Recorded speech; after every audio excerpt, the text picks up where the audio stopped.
जयति चेदिकं जन्मना व्रजा श्रयत इंदिरा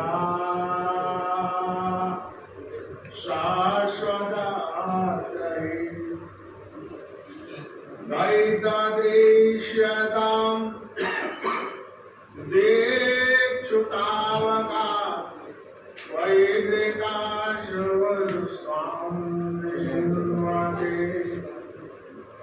अहो माधवीया मधुगुण विभूषिता सर्वजनरम्या भूतनकृत्या रमणीया वेला मधुवातारितायते मधुक्षरन्ति सिन्धवः माधुर्येण सन्तोषति शम्नो द्विपदे शं चतुष्पदे गृह्णन्तो विश्वमार्गं एकस्य प्रथा वेदेति उद्घोषण समर्थ मांगली की समय काल सर्वकार निर्देशेन भूजल संरक्षण सप्ताह षड्विंशति जुलाई का 22 जुलाई पर्यंतम माननीय वरान्य कुलपति संरक्षकेन स्माव्यायोज्यते लक्ष्यमिति निर्धारितस्य अद्य विद्वत् संगोष्ठी समायोज्यते मांगलिक कार्य स्मृति या सर्वगुण संपन्ना विद्या गुण सकल गुण समलंकृता गुणपतय आध्यक्षत्वेन विराजन्ते अहं प्रार्थये मान्या वदान्या विद्वांस सर्वमान्याचार्या भक्तार शांति मंगल कार्यारंभे मम पापम गारयति मंगल सुखम लादीति कार्यारंभे मंगलमाचरणमिति न्याया वैदिकी मंगलाचरणार्थं प्रार्थिता डॉक्टर राजा पाठक महोदय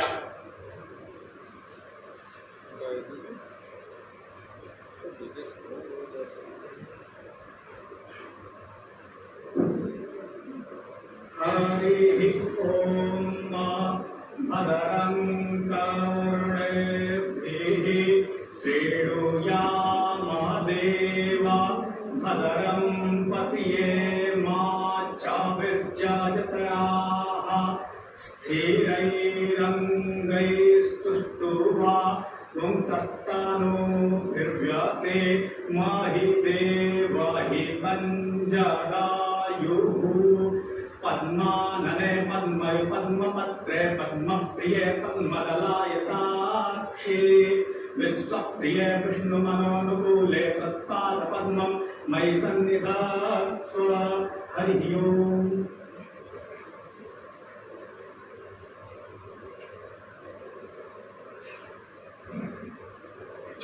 पौराणिकी मंगलाचरणाचरणाय आहूत डॉक्टर मधुसूदन मिश्र महोदय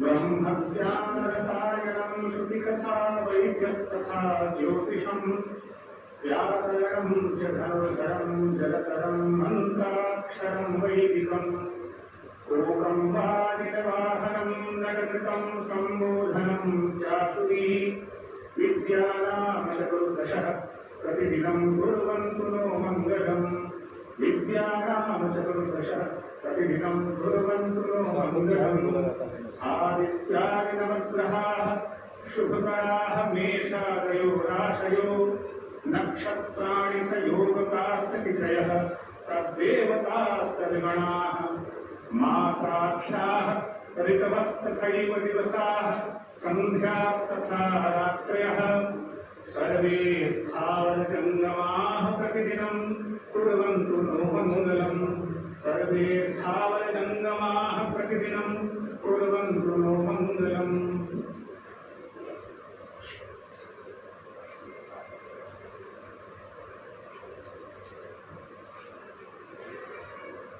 देवती प्रदानार्थम सरस्वत्यां मंगल माल्यार्पणार्थम च अध्यक्ष महोदय माननीय गुरुजनाश्च निवेद्यते। दीपदानार्थम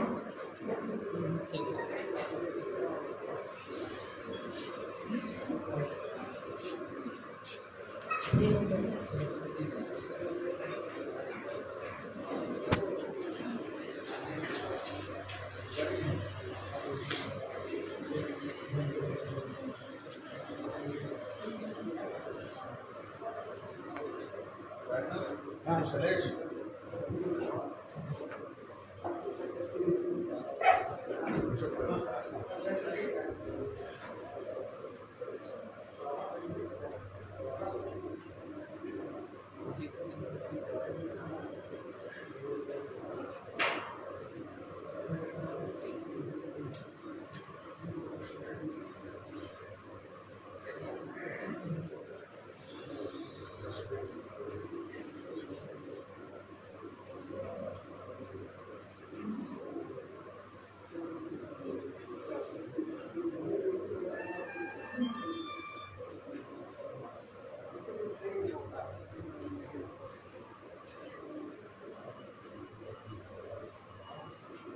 स्वस्ति न इंद्रो वृद्धश्रवा स्वस्ति नः भूता नमस्कारक्षो अरिष्टनेमिः स्वस्ति नो बृहस्पतिर्दधातु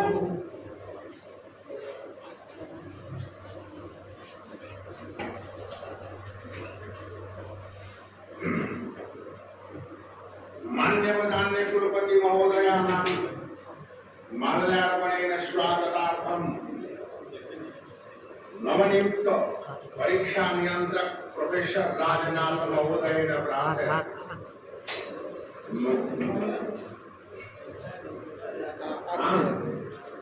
माल्यार्पणेन माननीय कुलपतिनां स्वागतं करोति प्रोफेसर राजनाथ महोदय विशिष्ट विद्वान संस्कृत विद्या निष्णात प्रोफेसर अधिकारी महोदयानां स्वागतम् आधुनिक ज्ञान विज्ञान संकायाध्यक्षेण प्रार्थ्यते माल्यार्पणेन प्रोफेसर अधिकारी महोदयानां स्वागतं करणीयम्। बस यही करेगी।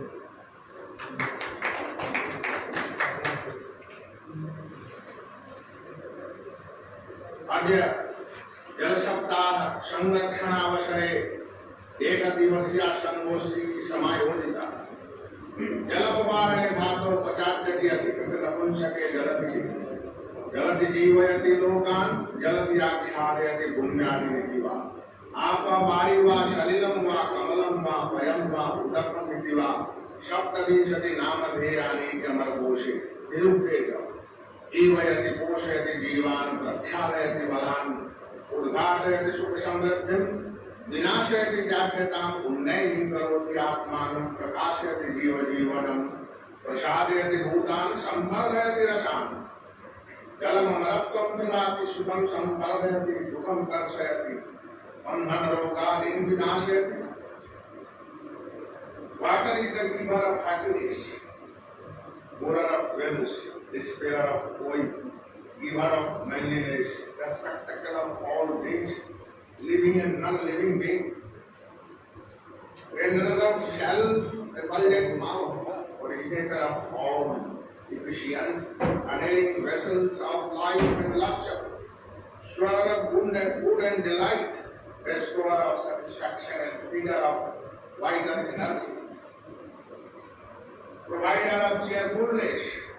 It is the perennial source of all elevated estates, extended ability and power, primordial estate of all living capacity. Sanskrit साहित्य में भूजल संरक्षण विषय अनेक प्रमाण मिलते हैं। ऋषियों ने जल को देवता मानकर अभ्यर्थित किया।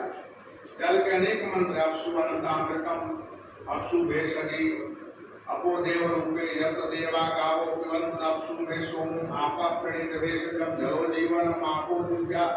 सब वेदों की पंक्तियां पानीयम परमम लोके जीवानां परमस्मृतम।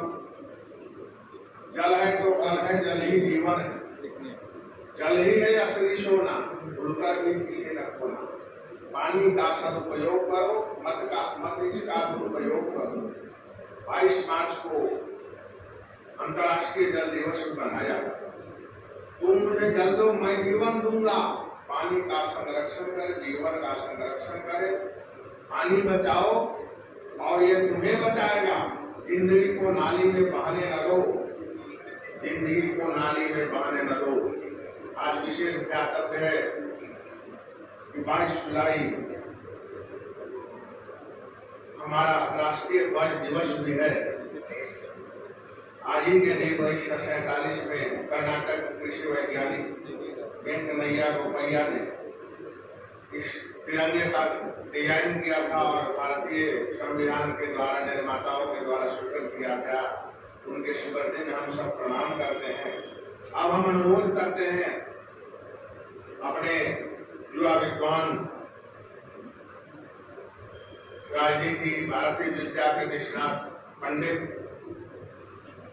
विविध ज्ञान विज्ञान के पारदिशा संस्थापक प्रोफेसर राजनाथ जी से कि जल ही जीवन, जल संरक्षण पर अपनी अभिव्यक्ति प्रोफेसर राजनाथ जी, प्रोफेसर राजनाथ जी का स्वागत माल्यार्पण के बाद।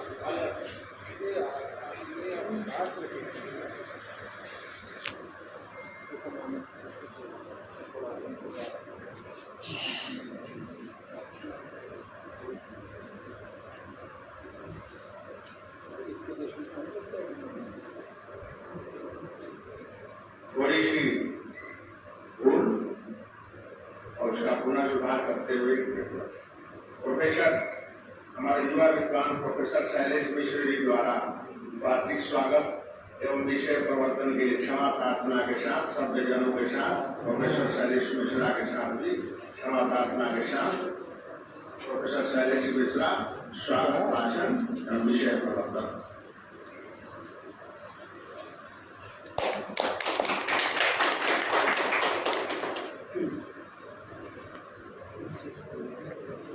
आज के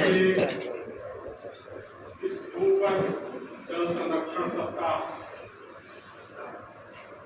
के अवसर पर एक दिवसीय जो संगोष्ठी है उसमें हम सब आज उपस्थित हुए हैं। ऐसे कार्यक्रम की अध्यक्षता कर रहे विश्वविद्यालय के मनीषी कुलपति प्रोफेसर हरिनाथ त्रिपाठी जी, आज के मुख्य वक्तागण प्रोफेसर हरिप्रसाद अधिकारी जी, परीक्षा नियंत्रक प्रोफेसर राजनाथ जी, आधुनिक ज्ञान विज्ञान संकाय के संकायध्यक्ष प्रोफेसर चक्रवर्ती, साहित्य संस्कृति संकाय के संकाध्यक्ष डॉक्टर विजय पांडे जी, हमारे अन्य आचार्यगण, अधिकारीगण, राष्ट्रीय स्वयंसेवक संघ के हमारे अधिकारीगण भी उपस्थित हैं, हमारे छात्रगण, सभी का इस अत्यंत महत्वपूर्ण और मंगलमय अवसर पर हृदय से स्वागत है। आज हम एक बड़े महत्वपूर्ण विषय पर विचार करने के लिए उपस्थित हैं। इस मानव शरीर की अस्तित्व की जो 2-3 महत्वपूर्ण दशाएं हैं, उनमें एक है जल, दूसरा है वायु या ऑक्सीजन और तीसरा है भोजन। इन 3 के अभाव में हम इस शरीर की कल्पना भी नहीं कर सकते। मनुष्य की सारी प्रगति, सारा विकास, सारी उसकी जो उन्नति है वो इसके बाद आती है। आज हमने उन्नति के शिखर को छू लिया है। हम एक डिजिटल वर्ल्ड में जी रहे हैं। हम सब के हाथ में एक गैजेट हमेशा रहता है, लेकिन क्या हम इस बात पे विचार किए कि अगर ये नहीं भी था तो मनुष्य जीवन जी रहा था और उसके जीवन में और कुछ साधनों का भले चुनौतियां हो, लेकिन जीवन सुखमय था। इन सारे विज्ञान की प्रगति ने मनुष्य के जीवन को आसान बनाया है, निसंदेह, लेकिन ये उसके अस्तित्व से जुड़ा हुआ नहीं है। जल एक ऐसी वस्तु है, एक ऐसा तत्व है जो मनुष्य के जीवन से के अस्तित्व से जुड़ा हुआ है। इसीलिए हमने प्रकृति को देव स्थान पे रखा है। भारत की परंपरा में प्रकृति को देव स्थान पे इसीलिए रखा है कि बिना प्रकृति के जीवन संभव नहीं है। और आज हम इस मोड़ पर पहुंच गए हैं कि ये हमारा जो तत्व है वो अत्यंत संकट में आके खड़ा हो गया। इतना संकट भूगर्भ जल का हो गया है कि कई बार हम पढ़ते हैं कि अगला तीसरा विश्व युद्ध जो है वो पानी को लेकर के होगा। हम दुनिया के उस क्षेत्र में, उस भाग्यशाली क्षेत्र में हैं जहां ये संकट बहुत कम है, न के बराबर। फिर भी अब हम लोगों को बीच बीच में गर्मी के दिनों में वो संकट दिखता है जब भूगर्भ जल का स्तर नीचे चला जाता है। हम बड़े दुनिया के समृद्ध क्षेत्रों में हैं जहां जल का अभाव नहीं है। भारतवर्ष में और भारतवर्ष के बाहर ये अभूतपूर्व संकट की ओर मानव जाति बढ़ रही है। आज आबादी हमारी 7.5 अरब से ज्यादा हो चुकी है। हमारी जल की आवश्यकताएं नित्य प्रतिदिन बढ़ रही है। ऐसे ऐसे क्षेत्र हैं भारत में और दुनिया में जहां पे पानी बिल्कुल नहीं है, बाहर से आता है, जीवन संकट में है।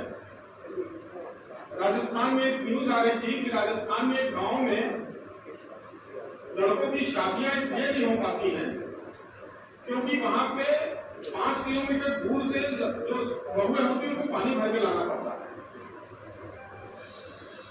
तो इस प्रकार के भूतपूर्व संकट के अफ्रीका के तमाम ऐसे क्षेत्र हैं जहां पर जल की घोर कमी है और हम लोग उस तुलना में बहुत ही एक आसान जीवन जल के मामले में जी रहे हैं। और मेरे ख्याल से धरती को रत्नगर्भा इसीलिए कहा है। रत्नगर्भा हम समझते हैं कि रत्न का मतलब सोना, चांदी, हीरे, जवाहरात, यही। वो अगर धरती से न ही निकले होते तो हमारे जीवन में कौन सा संकट था?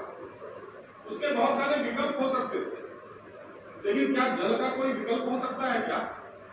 अन्य ग्रहों पर जब वैज्ञानिक जीवन की तलाश करते हैं तो उनकी पहली तलाश ये रहती है कि जीवन बाद में देखेंगे, अगर जल मिल जाए तो जीवन तो वहां पे हो ही जाएगा। चंद्रमा, मंगल आदि ग्रहों पे जो वैज्ञानिक खोजें जारी है उसमें पहला सबसे महत्वपूर्ण खोज यही होती है कि जल है कि नहीं। जल होगा तो जीवन हो जाएगा। और इस पे अगर संकट है तो हम सबको विचार करना होगा। जल के बहुत सारे स्रोत हमारे सामने आते हैं। समुद्र सबसे बड़ा स्रोत है, लेकिन वो हमारे बहुत काम का नहीं है। वो परिवहन के अलावा दूसरे किसी काम में बहुत आता नहीं है। हम नमक उससे ले लेते हैं, कुछ और चीजें उससे हम प्राप्त कर सकते हैं। नदियां हर जगह नहीं है। ले लेकर के जो भूगर्भ जल है वो पूरी दुनिया में छितरा हुआ है और उसी से मनुष्य अपनी आवश्यकताओं की पूर्ति कर रहा है। इस संकट ने हम सबको सोचने में मजबूर कर दिया है कि हम उसका संरक्षण करें, तार्किक इस्तेमाल करें और किस प्रकार से उसका संवर्धन कर सकते हैं इसका प्रयास करें। आजकल जब भी घर बनते हैं तो उसमें रेन वाटर के लिए एक ऐसे कंस्ट्रक्शन बनाया जाता है नाली कि हम उसको अंडरग्राउंड वाटर की में से जोड़ दें ताकि हमारे भूगर्भ जल का स्तर बढ़ता है और पानी के संकट को हम काफी हद तक हल कर सकें। लेकिन यह भी जो कुछ है वो बहुत पर्याप्त नहीं है।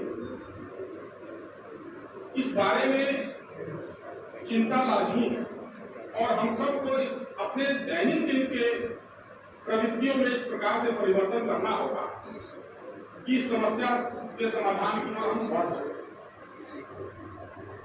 यह सबसे बड़ी राष्ट्र सेवा होगी।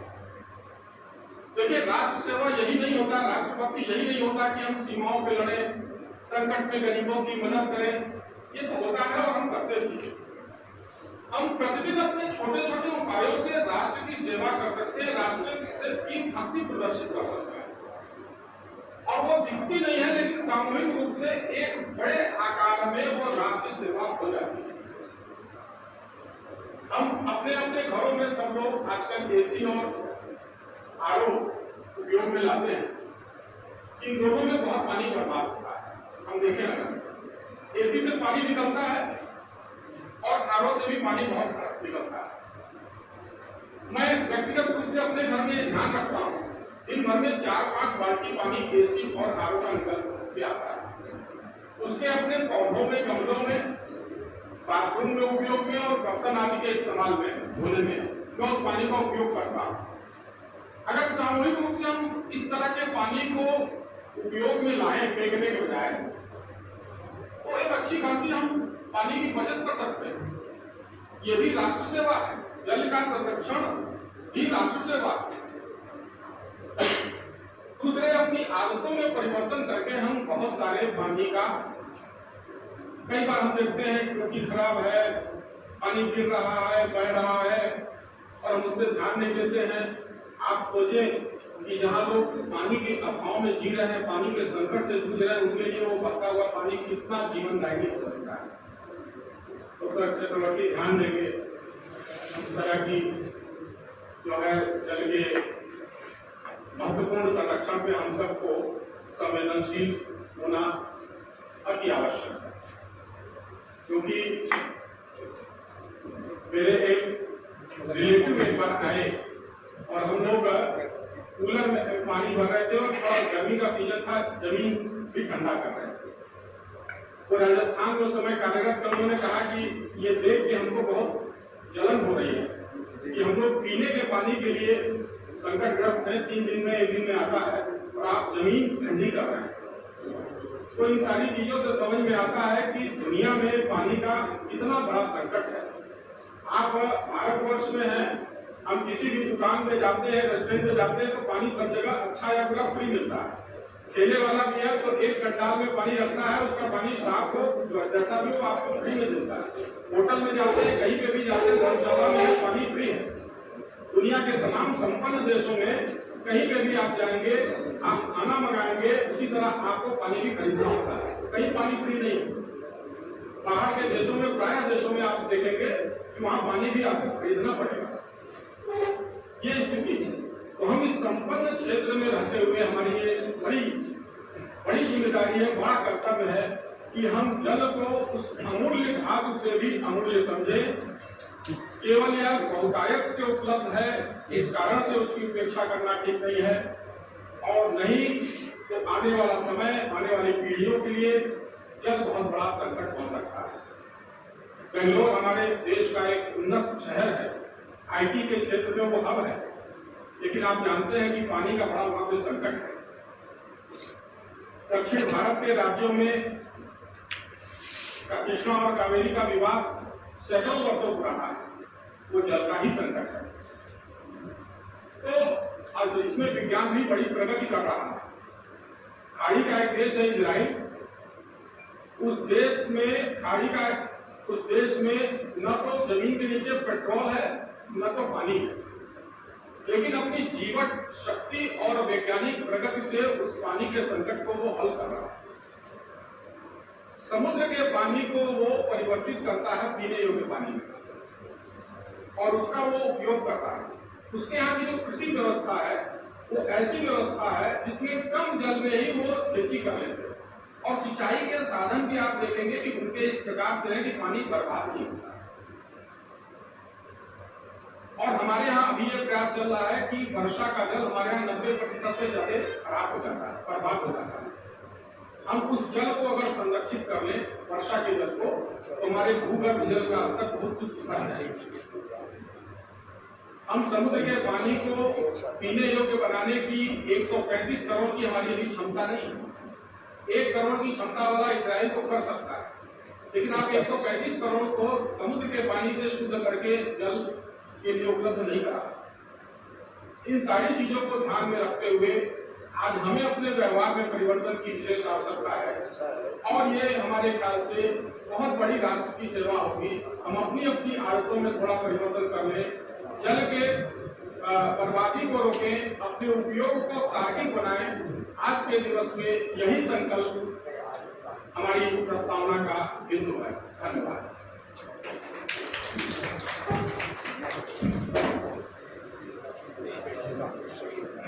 साधुवादा शुभरम विषय प्रवर्तनम। अब प्रोफेसर राजनाथ जी सादर अनुरोध। उसके पहले हमारे पूरे दिन RSS का अतिथि आए हैं, उनका हृदय से स्वागत करते हैं, सम्मान करते हैं, अभ्यर्थन करते हैं। प्रोफेसर राजनाथ जी। धन्यवाद सर। जल संरक्षण सप्ताह के उपलक्ष्य में जो इस कार्यक्रम के संयोजक महोदय हैं,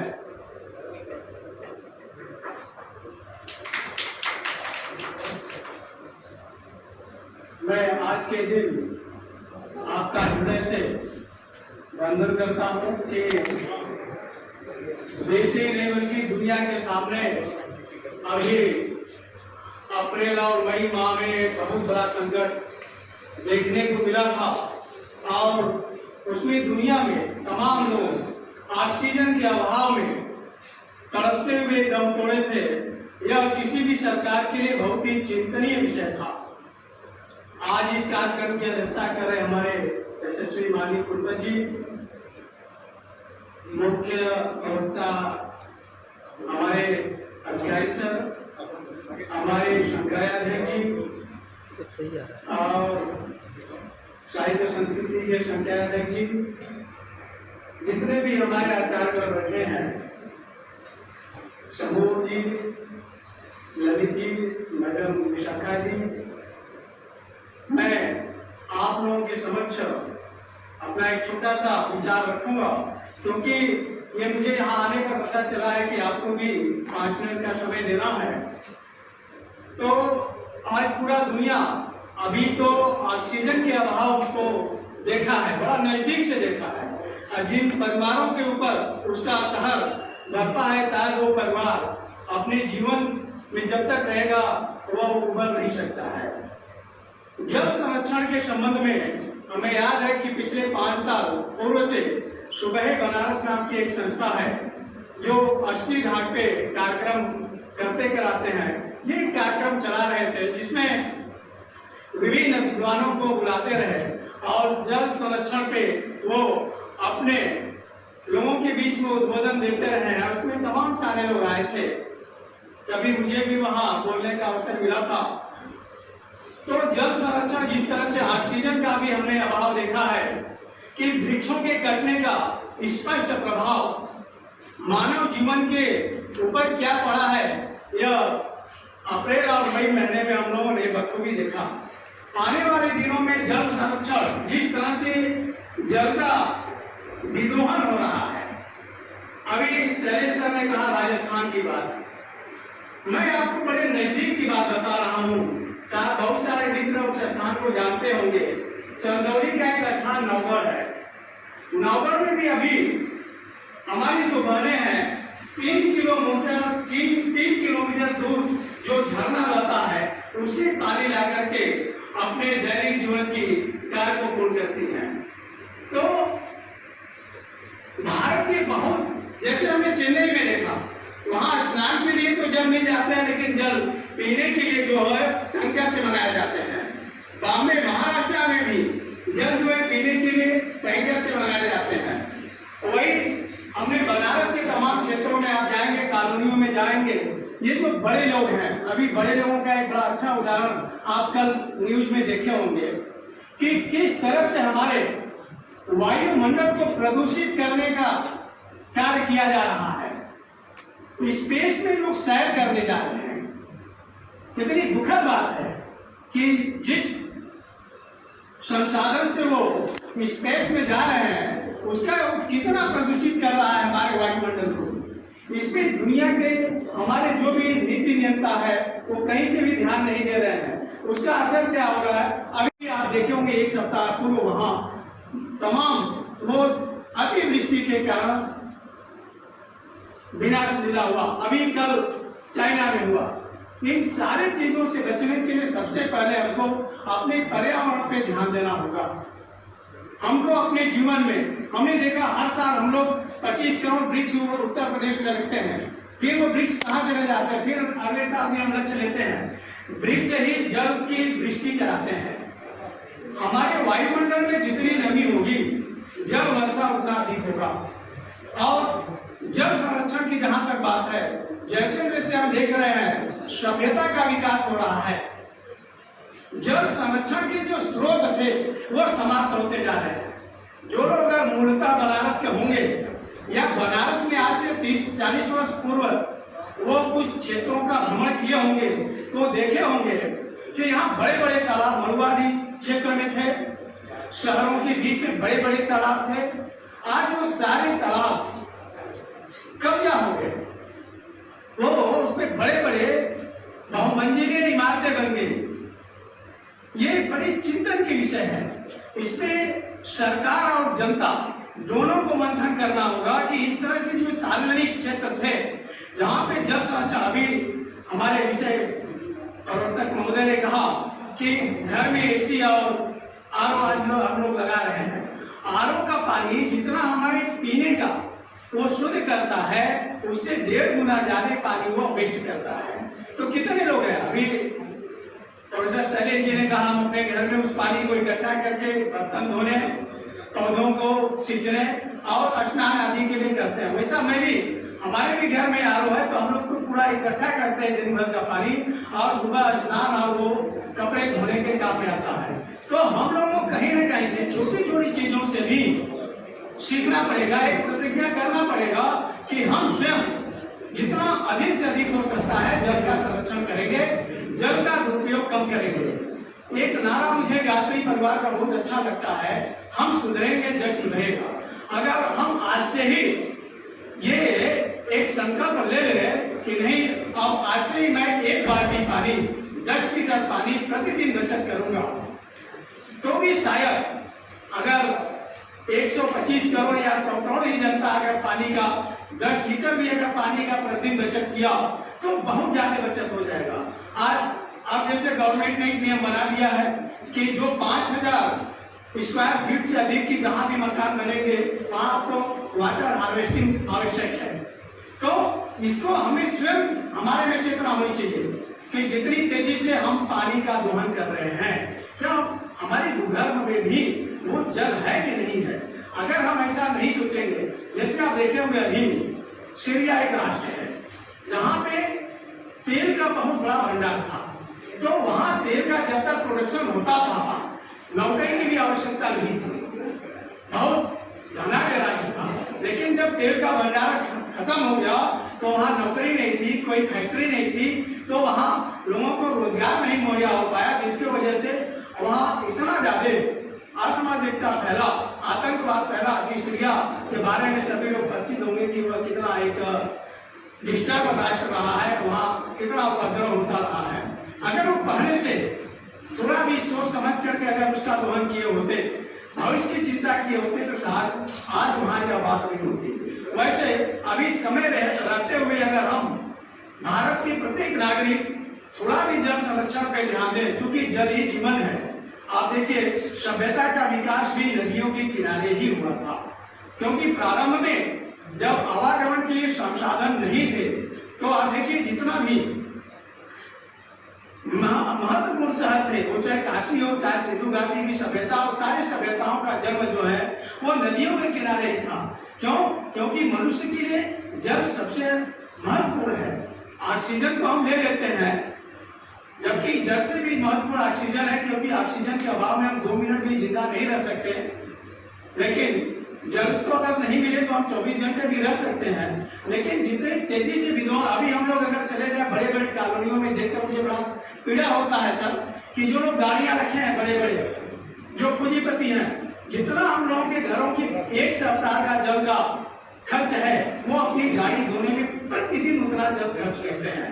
एक यहाँ कॉलोनी है रविंद्रपुरी कॉलोनी, अगर वहां आप कभी जाकर देखेंगे तो देखेंगे कितनी बड़े कष्ट होते हैं, लोगों की टंकी भर जा रही है। गवर्नमेंट को भी नियम बनाना चाहिए। आज इस भू जल संरक्षण सप्ताह के तहत इस मंच से मैं गवर्नमेंट से भी, अगर सरकार तक हमारी बात जाएगी तो मैं जरूर निवेदन करूंगा, ये तेजी से जो प्रत्येक घरों में आज भूमि का छेदन हो रहा है समरसेबल के रूप में, उस पर भी नियंत्रण होना चाहिए। लोग ऊपर टंकी को लगा दिए हैं, लेकिन टंकी भरने के बाद पानी अपने आप नीचे गिरता रहता है। अगर हम इसी तरह गिरता रहेगा तो इससे भी हम जल का संरक्षण नहीं कर सकते हैं। इसलिए जल हम लोगों के जीवन के लिए बहुत ही महत्वपूर्ण है और शायद छोटी छोटी हमारे क्रियाकलापों से, हमारे सीख से, हमारे संकल्प से हम बहुत बड़ी मात्रा में जल का संरक्षण कर सकते हैं।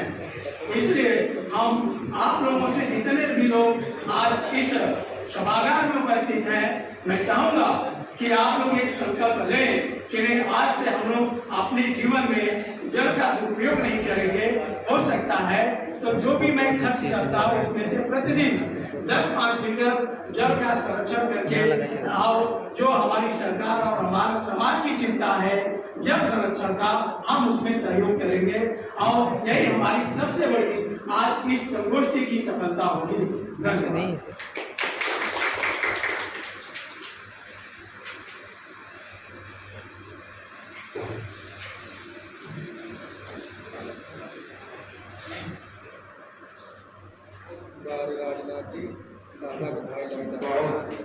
गंभीर विषय की प्रस्तुति आदरणीय प्रोफेसर युवा विद्वान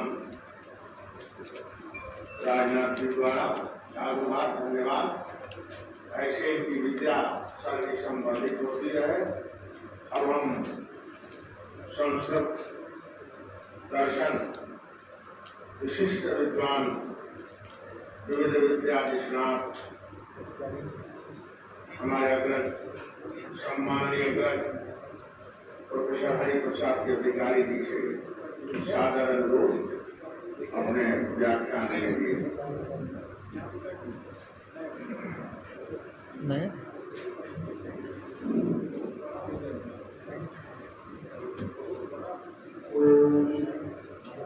या सृष्टि सृष्टुराद्या भद्विरुदं या वीर्या करोत्री एद्वे कालं विरक्तः विषय गुणा या तथा व्याप्ति विश्वं।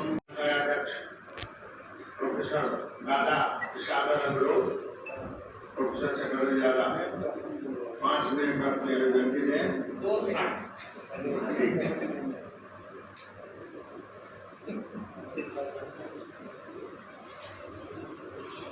परम आदरणीय कुलपति जी, अधिकारी जी, पांडे जी, शैलेश जी, रमेश जी, हरिशंकर पांडे जी एवं हमारे बीच उपस्थित समस्त आचार्यगण, विद्यार्थी एवं प्रेस मीडिया के से आए हुए समस्त व्यक्ति,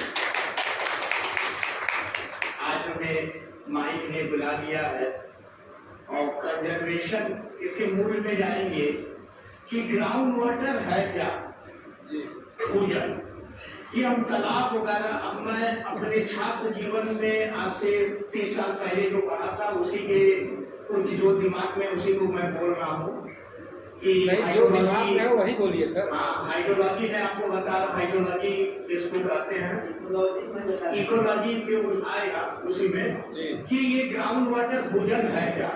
ये तालाब वगैरह ये सारी चीज भूजल नहीं है। अच्छा, ये जमीन से जो वाटर आपके पानी ऊपर से गिरता है वो जमीन से जो है मिट्टी और से फिल्ट्रेट होते हुए, छलते हुए ये नीचे जाके रॉक्स में, चट्टानों में जो एकत्रित होता है।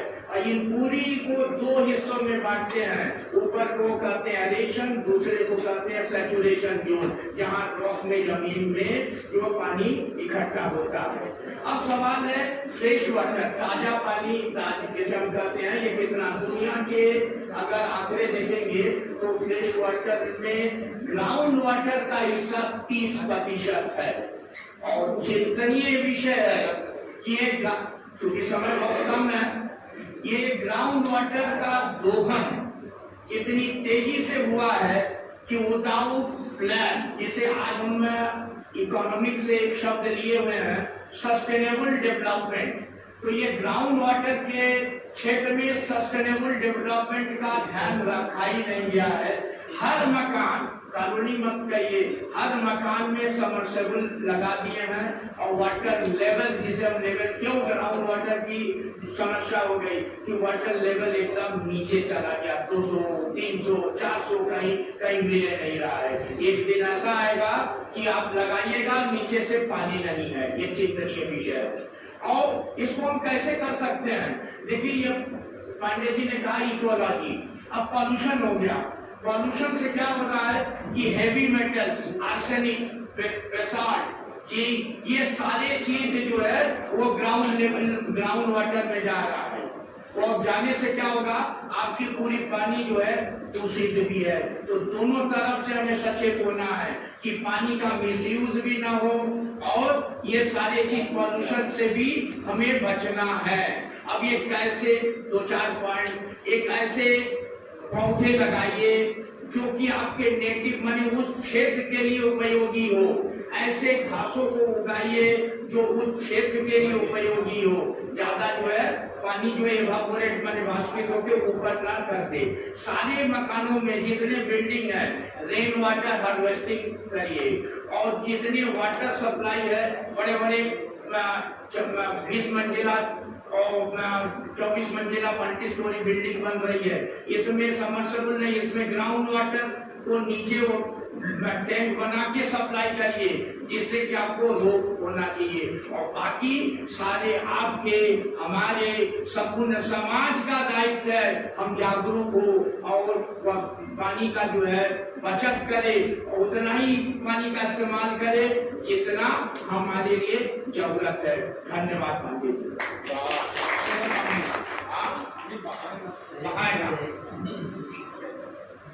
साधुवाद प्रस्तुति प्रोफेसर चटर्जी महोदय को साधुवाद, धन्यवाद। अब प्रोफेसर श्रम विद्या संघ का अध्यक्ष पाली के पारमेश्वर पंडित प्रोफेसर रमेश प्रसाद ने सादर अनुरोध 5 मिनट पर अभिव्यक्ति प्रस्तुत करने के बाद है।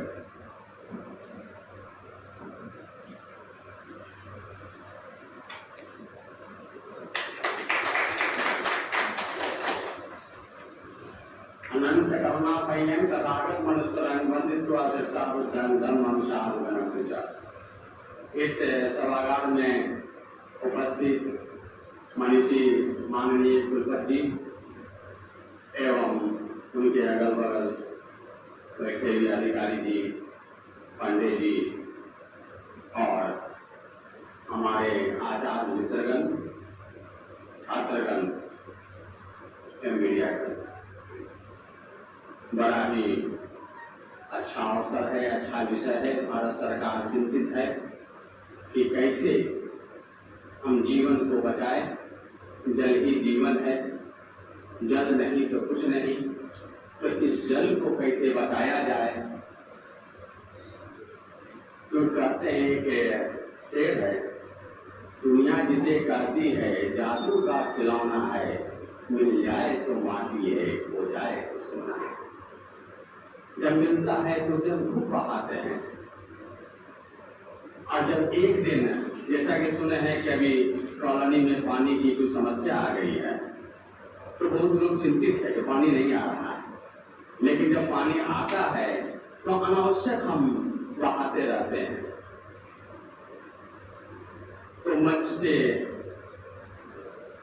हम सभी लोग उसमें सम्मिलित है, भाषण ठोक देते हैं, बचाना चाहिए, बचाना चाहिए। लेकिन अभी भी शैलेश जी कह रहे थे दादा के बारे में, पानी को पाओ, लेकिन उन्होंने खूब बताया, उसका पूरा सिद्धांत भी बताया।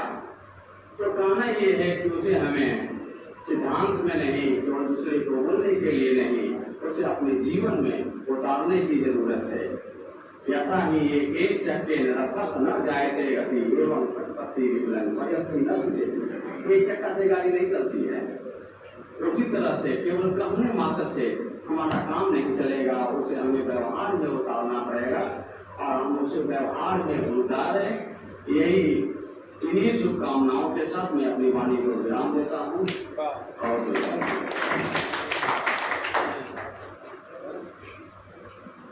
और साधु सुश्री प्रस्तुति अब प्रोफेसर राम पूजन पांडे जी सादरु न्याय विद्या के विख्यात विद्वान संस्कृत के पांडे जी सादरु।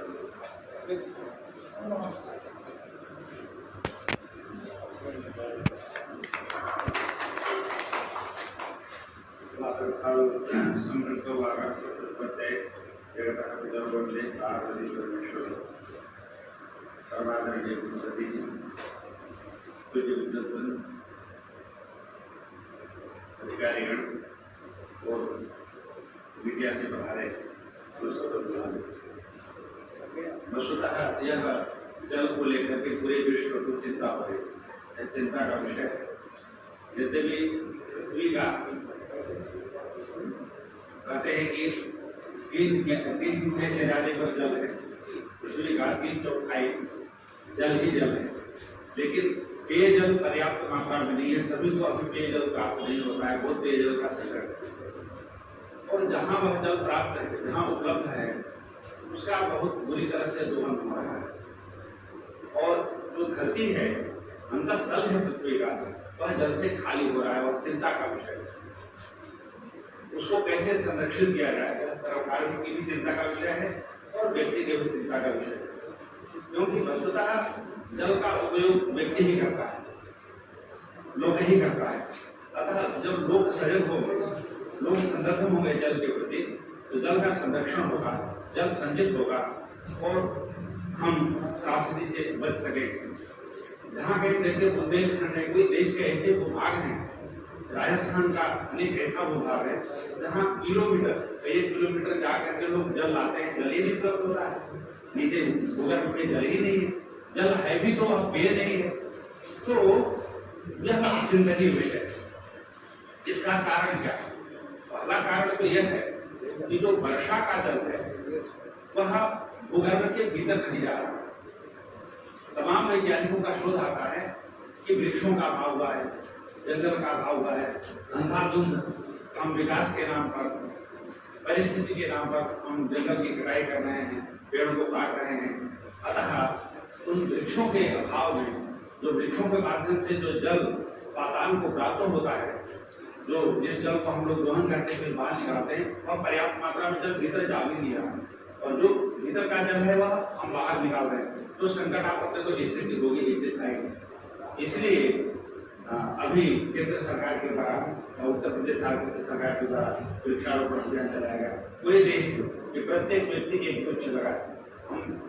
हम समझते हैं कि हमारे देश के प्रत्येक व्यक्ति, प्रत्येक नागरिक यदि एक वृक्ष के हिसाब से नहीं, आधा वृक्ष भी यदि लगाए, आधा वृक्ष लगाना, 2 मिलकर भी यदि एक वृक्ष लगाएं, तो इस समस्या पर कुछ हद तक हम काम पा सकते हैं। अतः उधर भी वृक्षारोपण की तरफ जिस तरह से जिन उपायों के द्वारा जल का संरक्षण हो सकता है वो करना चाहिए। और जल को राष्ट्रीय एकता का प्रतीक है। अभी अधिकारी कह रहे थे जल उत्सव मनाते हैं, हम लोग जाते हैं नासिक स्नान करने के, नासिक लोग प्रयाग आते हैं, प्रयाग का लोग उज्जैन जाते हैं, तो एक जल तीर्थ है, काशी में भी जल तीर्थ है, अनेक कुंड है। कहते हैं कि ये जो यहाँ कौन कुंड है, जो के पास में ईश्वर गंगी कहते हैं कि इसके बारे में कोई बता रहा था कि ये गंगा जी से भी पहले का कुंड है। तो लेकिन उस कुंड की आखिरी स्थिति देखिए, तो एक ये जो पुष्कर कुंड है, ये पहाड़िया पर कुंड है, तमाम तालाब बने हुए हैं। तो उनमें भी यदि जल संरक्षण होगा, उनमें भी आज पानी की स्थिति ठीक नहीं है। तो यदि पानी भरा रहेगा तो भूगर्भ में भीतर जाएगा पानी, तो उससे भी हम जल का संचयन कर सकते हैं। हम जहाँ तक गाँव में, हम लोग तो गाँव में रहने वाले हैं, प्रत्येक गाँव में 1, 2, 3, 4 या इससे भी अधिक तालाब होते थे। जहाँ खेत होता था, खेत के सिंचाई के लिए लोग तालाब बनाते थे, और गाँव के किनारे किनारे तालाब और पोखरे होते थे। आज वहाँ वह देखने को नहीं, जल संचयन होगा। तो इन सारी समस्याएं हैं। हमको जल को संरक्षित करने के लिए हमारी जो प्राचीन पद्धति है, पुरानी पद्धति है, उसके तरफ हमको एक दिन लौटना पड़ेगा, और लौटेंगे तभी इसका स्थायी समाधान प्राप्त होगा। लेकिन इस जो अंध दौड़ है, जो शहरीकरण की जो बात हो रही है सब जगह, तो छोटे नगर भी बड़े बन रहे हैं, बड़े तो महान बन ही रहे हैं। तो और उनमें जो जैसे बता रहे थे कि प्रत्येक घर में समरसेबल है, तो समरसेबल है तो पानी आता है, यथेच्छ पानी आता है। एथिक्स उसका उपयोग भी होता है, वहाँ विवेक काम नहीं करता है कि हमको कितने पानी से काम चलाना चाहिए। एक सर्वे है कि एक बूंद नल से पानी टपकता है वह हजारों लीटर की मात्रा में हो जाता है एक साल में, और उस पानी को यदि इकट्ठा किया जाए तो उसे 10 किलो के बराबर गेहूं पैदा किया जा सकता है। 10 किलो गेहूं पैदा हो जाएगा तो 20-25 किलो का भोजन हो जाएगा। इस तरह हम बूंद की बात नहीं करें, तमाम सड़कों पर देखते हैं, बाहर देखते हैं कि तमाम जल का बहाव हो रहा है, तो उनको कैसे संरक्षित किया जाए, व्यक्ति अपने स्तर पर उसको कम उपयोग करे, सरकार को उधर ध्यान दे जो दे ही रही है। मैं इन्हीं शब्दों के साथ अपनी वाणी को नहीं विराम देता हूँ और सबको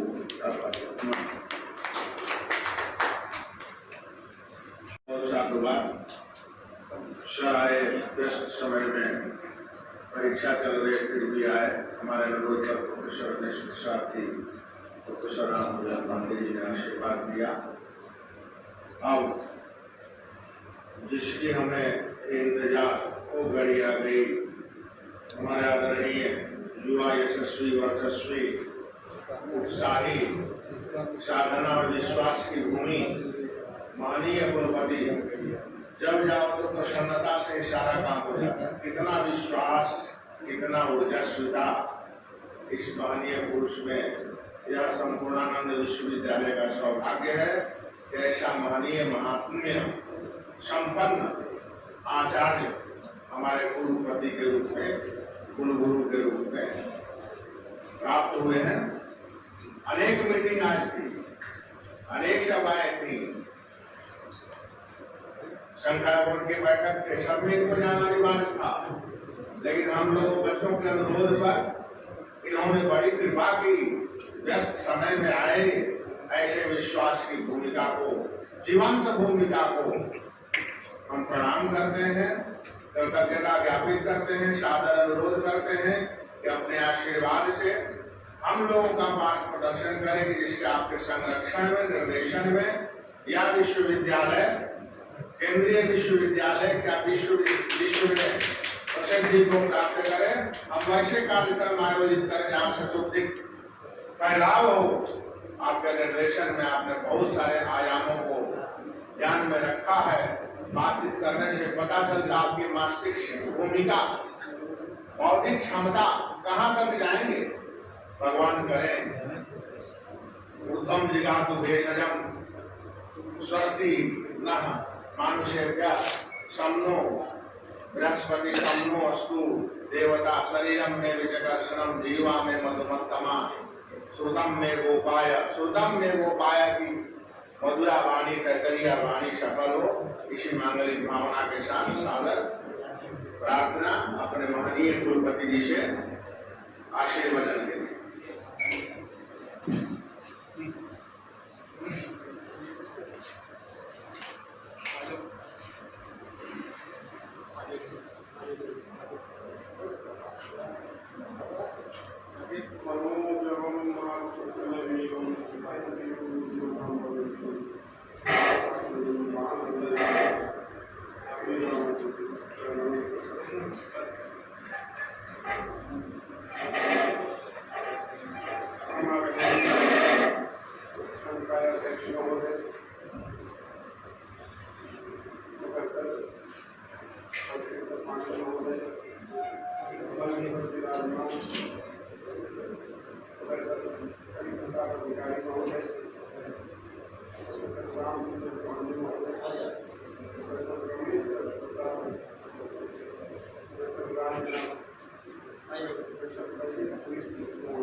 विश्वविद्यालय के विभिन्न आचार्य अधिकारीगण,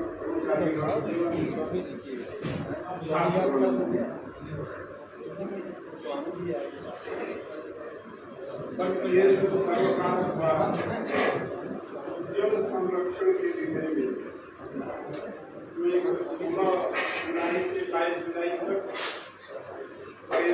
जल संरक्षण सप्ताह के आयोजन हेतु उत्तर प्रदेश शासन द्वारा एक जो हमें पत्र प्राप्त हुआ सरकार इतनी चिंतित है, विशेष करके जब से माननीय प्रधानमंत्री मोदी जी प्रधानमंत्री पद को ग्रहण किए हैं, विश्व वैश्वीकरण युग में अभी किसी ने इसकी चर्चा की कि एक ऐसा समय होगा कि हो सकता है कि जल को लेकर के विश्व सुरक्षित हो जाए। उस जल के प्रति भारत सरकार इतना सजग है कि इस पृथ्वी से संबंधित पृथ्वी पर जितने जीव है उस जीवों के संरक्षण हेतु जो पर्यावरण हमें चाहिए, उस पर्यावरण के संरक्षण करने के लिए केंद्र सरकार और राज्य सरकार इतना तत्पर है कि पर्यावरण विज्ञान को सभी विषयों में अनिवार्य रखा गया है। मानवाधिकार, पर्यावरण, इस तरह के जो हमारे लिए जीव जंतु और मनुष्य के लिए अत्यंत उपयोगी जो इस भूमंडल पर पर्यावरण है, उस पर्यावरण के संरक्षण के लिए हमारी सरकार इतनी तत्पर है। उसे पता है कि भारतवर्ष में माध्यमिक विद्यालयों, महाविद्यालयों एवं विश्वविद्यालय के जो अध्यापक है, वह अध्यापक एक तरह से सृष्टि करता है। शिक्षा के द्वारा संपूर्ण मनुष्य को बौद्धिक संपदा प्रदान करता है। इस दृष्टि से यदि हमारा शिक्षक यदि पर्यावरण के प्रति सचेत होगा तो अवश्य ही उसके पास जाने वाले जो छात्र हैं वो भी सजग होंगे, जिससे एक समाज में भी इसका बहुत बड़ा प्रभाव होगा। क्योंकि समाज का निर्माता और समाज को संतुष्ट एवं आर्थिक, सामाजिक और शैक्षिक रूप से समृद्ध करने वाला एक शिक्षक ही होता है। शिक्षक गुरु है। गुरु अपने शिष्यों के माध्यम से शिष्यों में अपने ज्ञान को समारोपित करके वह शिष्य के माध्यम से एक स्नातक तैयार करता है। वह स्नातक हमारे समाज का दर्पण होता है। तो इसमें शिक्षकों की बहुत बड़ी भूमिका है। इस दृष्टि से सरकार ने पर्यावरण के संरक्षण के अंग के रूप में, यदि हम पर्यावरण का संरक्षण करते हैं उसके अंग के रूप में भूजल का भी संरक्षण करना होगा। जैसा कि आप जानते हैं कि हमारे ऋग्वेद में सरस्वती नदी की चर्चा आई है। ऋग्वेद के जितने सूक्त हैं प्रायः देखते हैं तो ऋग्वेद के द्वारा ये दर्शाया गया है कि भारत की प्रमुख नदियों में सबसे प्रधान नदी सरस्वती थी, जो इसमें विलुप्त हो गई। इस पर्यावरण के संरक्षण के अभाव में जो भारतवर्ष को संतुष्ट करने वाली और जिसके तट पर भारत की एक सभ्यता बसती थी, जो सभ्यता वैदिक सभ्यता थी, वो वैदिक सभ्यता उस नदी के विलुप्त होने के कारण वैदिक सभ्यता एक तरह से लुप्त हो गई। जैसा कि माननीय प्रधानमंत्री अटल बिहारी वाजपेयी के समय में कुरुक्षेत्र के पास उत्खनन में पाया गया था कि सरस्वती नदी का स्रोत है अंतः भूगर्भ सलिला हुआ नदी है। इसी तरह से धीरे धीरे पर्यावरण के संरक्षण के अभाव में हम सभी यंत्रों के युग में जो हमारे संस्कृति में, शास्त्र में जब बताए गए पद्धति का अनुसरण न करते हुए एक हम सभी पर्यावरण के लिए संकट दायक के रूप में उत्पन्न हो रहे हैं। उसमें हम सभी पर्यावरण को शुद्ध करने के लिए भूजल का संरक्षण कैसे करें, जल का कैसे संरक्षण। जैसा कि आप जानते हैं कि जल का सबसे बड़ा गुण जो न्याय की दृष्टि में हमारे न्यायिक यहाँ प्रोफेसर रामचंद्र पांडे जी बैठे हैं, जब चर्चा होती है तो उसमें यही आया है कि जल का सबसे बड़ा गुण है स्नेह। स्नेह नामक जो विशेष गुण है वह मात्र जल में पाया जाता है। इस भवन के निर्माण में जिन जिन पदार्थों का इस समय उपयोग हुआ है उसमें जल ही एक ऐसा है, जल में जो स्नेह नामक गुण है किसके छत को एक दूसरे में संलग्न करता है। स्नेह के कारण ही हम एक दूसरे से जोड़ते हैं। जैसे आज चूना पिंड भाव हेतु गुण स्नेह, चूर्ण को पृथक विभक्त छोटे छोटे चूर्ण को एक में संयोजित कर देता है, उसी का नाम है जल। वह जल में स्नेह नामक और किसी में नहीं पाया जाता। इस भवन के छत में जिस समय जल का अभाव होगा उस समय यह नष्ट हो जाए, धीरे धीरे जली अंश नष्ट होता जाता है। इस भवन तो आप देखते हैं कि भवन में चाहे प्रत्येक वस्तु के निर्माण में जल की ऐसी महत्ता है, उस जल का हम कैसे संरक्षण करें। जैसा कि हमारे शास्त्रों में आया है और गांव के सामान्य जनता ये पाती है कि सबसे पुण्यशाली व्यक्ति कौन है, जिसने वृक्ष बगीचा लगवाया, उद्यान का निर्माण किया, कूप का निर्माण किया अथवा सरोवर का निर्माण किया और गृह का निर्माण किया। तो इसके अंतर्गत जल की चर्चा आती है। ये कूप का निर्माण करते हैं, सरोवर का निर्माण करते हैं, तो उस सरोवर के निर्माण में उस जल की स्थिति होती है। जैसा कि अभी हमारे आचार्यों ने कहा कि सरोवर के जल से भी भूजल जो संरक्षित होता है। यदि सरोवर गांव के समीप 10 सरोवर का निर्माण करते हैं, उसमें जल का संरक्षण करके उस गांव के जो भूमि है उस भूमि का जो जल है धीरे धीरे ऊपर आता है। इस तरह से जो हमारे शास्त्रों में जल के संरक्षण की चर्चा आई है, जैसा कि हम देखते हैं कि कहीं पर भी हम सभी मिलकर के इसका प्रचार प्रसार करें, जल कैसे हम संरक्षित करें। ऐसे वृक्ष भी लगाएं जो वृक्ष जल को शोषित करने में कम समर्थ हो। इस तरह से पर्यावरण की रक्षा के लिए जब तक भूगर्भ के जल की रक्षा नहीं करेंगे तब तक पर्यावरण की रक्षा नहीं हो सकती है। पर्यावरण की रक्षा करना हमारा परम कर्तव्य है। यदि भूजल का संरक्षण यदि नहीं करते हैं तो एक ऐसी समस्या है कि पूरे मनुष्य, पूरे जीव, पृथ्वी पर रहने वाले पूरे मनुष्य पर एक संकट हो सकता है। ऐसी स्थिति में जल का संरक्षण आवश्यक है और हम सभी का कर्तव्य है कि हम जो गुरु हैं वह गुरु शिष्य के माध्यम से इस समाज में व्याप्त जल संरक्षण के विषय में जो कुरीति है उसको दूर किया जा सकता है।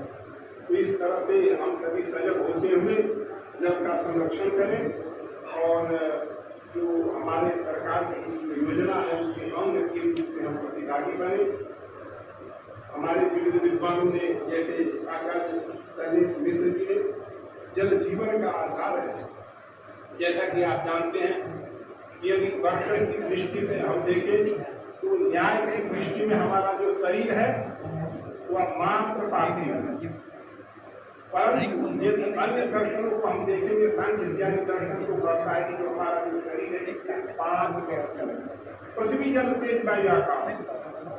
किसी स्थूल शरीर की संरचना में जल का बहुत बड़ा उपयोग है।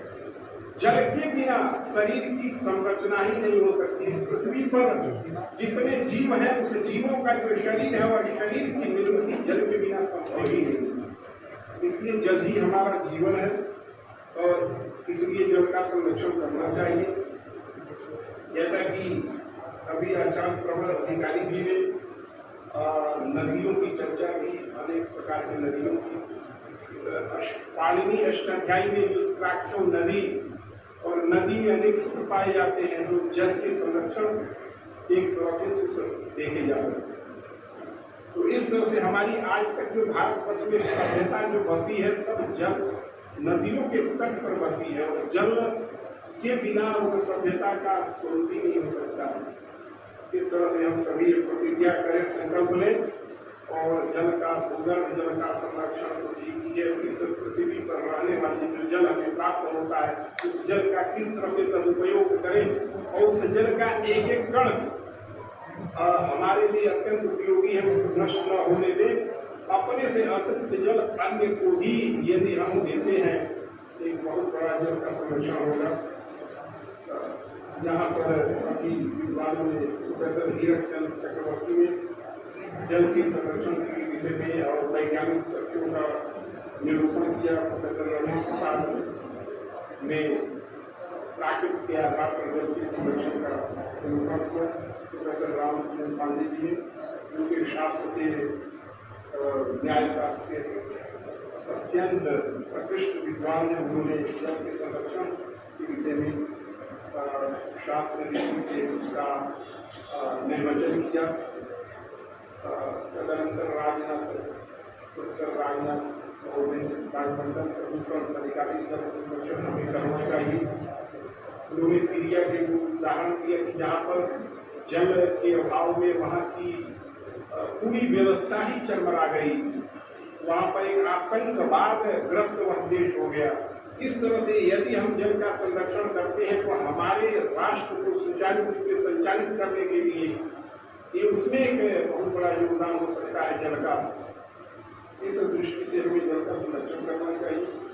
अपनी तरफ से यहाँ पर जो भी विद्वान उपस्थित हुए हैं, विद्वान आचार्य संघ का अध्यक्ष और वरिष्ठ आचार्य एवं अन्य अधिकारीगण और छात्रगण सबको अपने तरफ से कृतज्ञता ज्ञापित करते हुए वाणी को विराम देता। जयतु संस्कृतम जयतु भारतम जयतु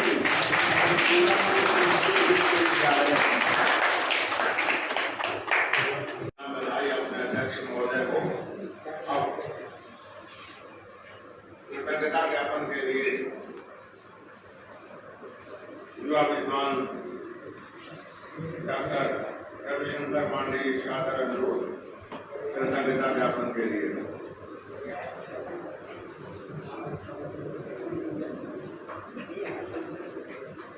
अरे बाप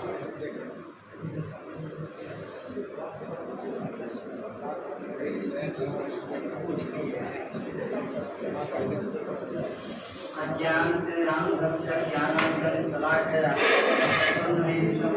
तस्मै श्रीगुरवे नमः।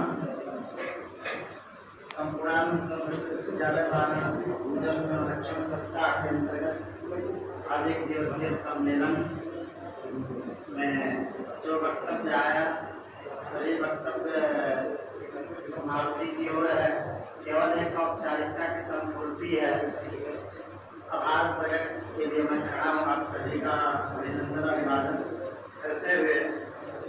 सर्वप्रथम मंगलाचरण डॉक्टर राजा पाठक जी द्वारा किया गया और पौराणिक मंगलाचरण डॉक्टर मधुसूदन मिश्र जी द्वारा आप दोनों के प्रति हम आभार प्रकट करते हैं कि आप दोनों के मंगलाचरण से कार्य बहुत ही उत्तम तरीके से संचालित हुआ है और बड़ा ही अच्छा और भव्य लगा।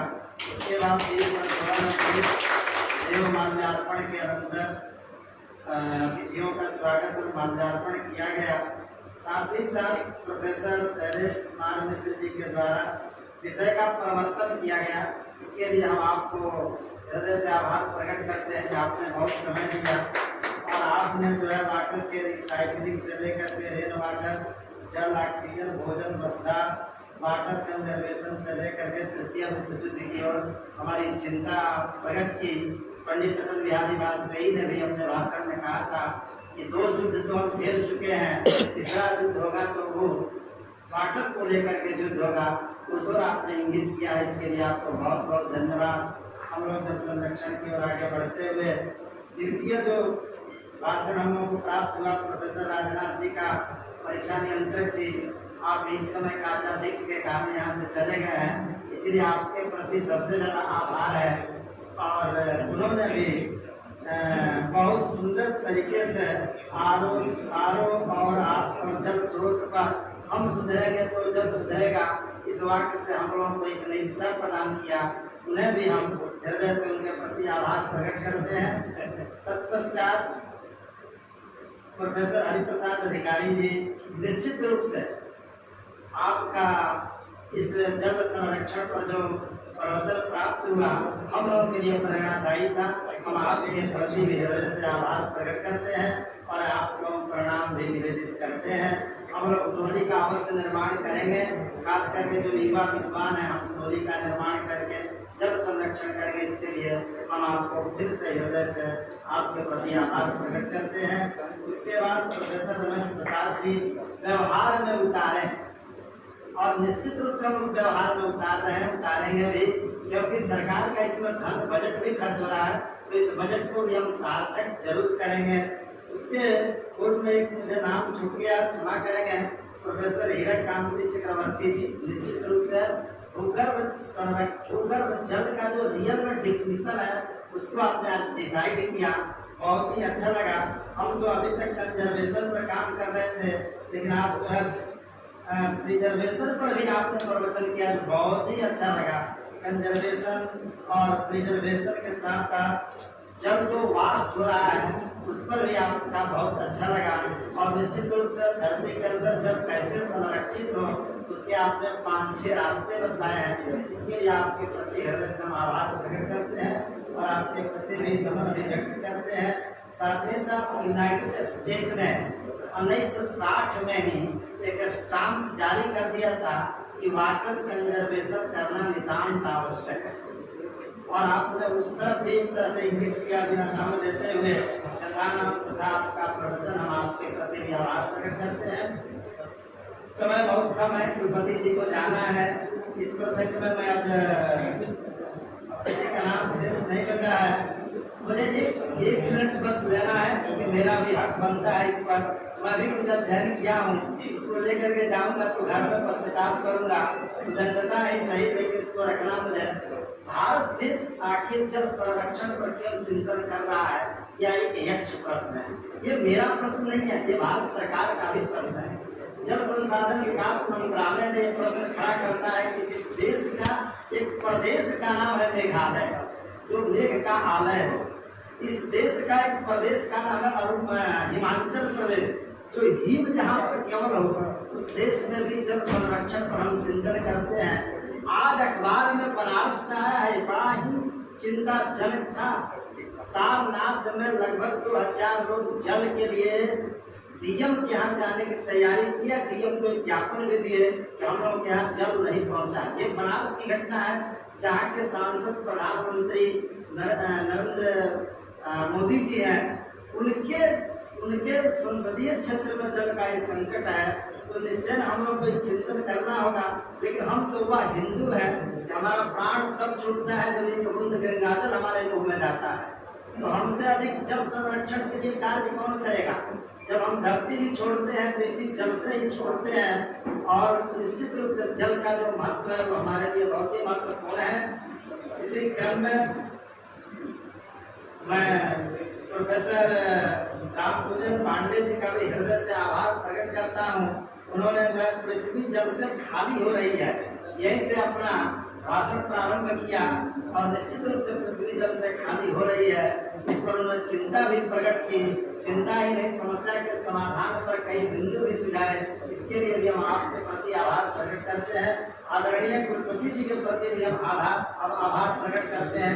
कुलपति जी ने न्याय शास्त्र के माध्यम से 3-4 बातें वास्तव में बहुत ही उत्तम कही। एक बात जो उन्होंने स्नेहीकरण पर उठाया कि जल में एक ऐसा गुण है जो स्नेह अन्यत्र दुर्लभ है। शायद इस गुण के लिए हम लोग बहुत परेशान रहते हैं। न्याय शास्त्र में पृथ्वी के बाद दूसरा जो द्रव्य है वो जल ही है, और उस जल को 2 भागों में बांटने के बाद एक परमाणु और एक कार्य रूप में, और उस कार्य रूप को भी 3 भागों में बांटा गया। उसका शरीर डिसाइड किया गया, उसकी इंद्रिय डिसाइड की गई, और इतना ही नहीं, शरीर इंद्रिय के बाद उसका विषय भी डिसाइड किया गया। तो हमें लगता है कि वाटर पर सबसे ज्यादा वेदांतों में और शास्त्रों में काम करने वाला यदि कोई दर्शन है तो केवल न्याय दर्शन है। इस न्याय दर्शन के लाइट में हम वाटर के महत्व को बहुत अच्छे तरीके से समझ सकते हैं। इसके लिए मैं आदरणीय कुलपति जी के प्रति भी आभार प्रकट करता हूँ और नमन करता हूँ, तथा आपने वास्तव में समय हमें दिया, इसके लिए हम आपको फिर से आपके चरणों में नमस्कार करता हूँ। और खास करके हमारे संयोजक प्रोफेसर शंकर पांडे जी, क्या बात है, जल का पर्याय कितना सुंदर, 27-28 हम लोग पढ़ते पढ़ते थक जाते हैं कि जल के टोटल वास्तव पर्यायवाची कितने हैं। और अंग्रेजी माध्यम से भी आपने all things bright and beautiful, all creature created the small, the Lord God made them all। परमात्मा ने जितनी वस्तु बनाई है उसमें ब्राइट यदि कोई वस्तु है तो जल है। ये आपके अंग्रेजी का एक प्रतिपादन वास्तव में मुझे बहुत ही अच्छा लगा, बहुत दिव्यमान लगा। हम आपके प्रति भी आभार प्रकट करते हैं। और साथ साथ मैं जरूर कहूँगा या इस हम संकल्प लें कि जल का संरक्षण हर स्थिति में हम करेंगे और लोगों को वंशज जागरूक बनाएंगे, तभी तो सरकार के मंशा के अनुसार हम सफल हो पाएंगे। यही करते हुए मैं फिर से जलदेव वरुण को प्रणाम करते हुए विदा लेता हूँ। नमो नमः।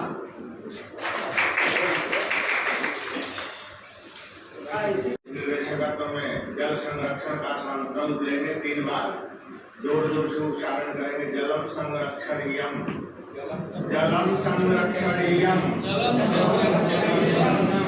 संरक्षणीयम, जलम संरक्षणीयम। विश्व मंगल की कामना। सर्वे भवन्तु सुखिनः।